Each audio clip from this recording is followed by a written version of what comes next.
రావాలి, వాళ్ళు మర్చిపోకూడదు, తెలుగుతనం అనేది మర్చిపోకూడదని వాళ్ళంతా శ్రమ పడతారు. మనకు అన్ని వ్యవస్థలు ఇక్కడ ఉండి కూడా ఈరోజు మనం తెలుగు భాషని, తెలుగు వే ఆఫ్ లైఫ్ని మనమే ఇగ్నోర్ చేసుకుంటున్నాం. అది చాలా చాలా తప్పని కూడా అందరూ గమనించాలి. మంచి స్కూల్స్ ఉన్నాయి, ఇంటర్నేషనల్ స్కూల్తో అవసరం ఏంది? ఇంకొకటి నేను చూశాను, తెలుగు నేర్చుకున్న పిల్లలకి, తెలుగు భాషలో పట్టున్న పిల్లలకి, శ్లోకాలు చెప్పగలిగే పిల్లలకి memory power is more than 100%. Then order Telugu. ఈరోజు మనం అనుకుంటాం బ్రాహ్మణ్స్ చాలా తెలివిగలరు. Yes, why? ఎందుకు బ్రాహ్మణ్స్ కి అంత ఎక్స్ట్రాడినరీ లెవెల్ ఆఫ్ ఇంటెలిజెన్స్ ఎందుకు ఉంటుంది?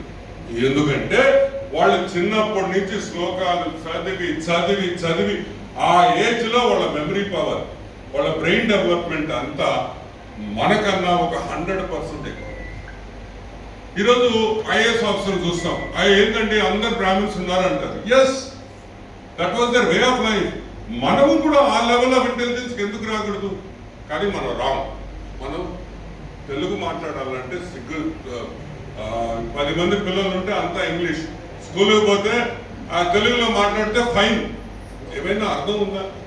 తెలుగు మాట్లాడితే ఫైన్ ఏంటి? ఇంగ్లీష్ ఈజ్ ఇంటర్నేషనల్ లాంగ్వేజ్, నేను ఒప్పుకుంటా. ఇప్పుడు నేను మాట్లాడిన భాషలో కూడా ఐ థింక్ 30% ఇస్ ఇంగ్లీష్. అంటే అది మనకు అలవాటు అయిపోయింది, ఆ విధంగా ఇంగ్లీష్ అండ్ తెలుగు మిక్స్ చేయడం.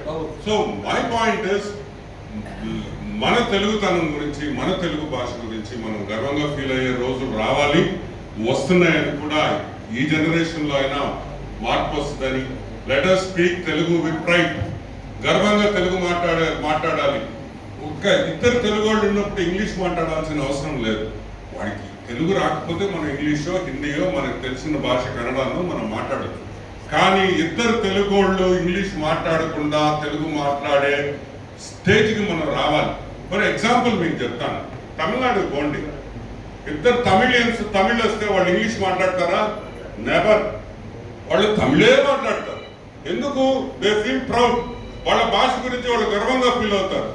అదే విధంగా మనం కూడా ఫీల్ కావాలని, మనలో మార్పు రావాలని కోరుకుంటూ సెలవు తీసుకుంటాం. Sorry, thank you. And if I made any mistake, apologies.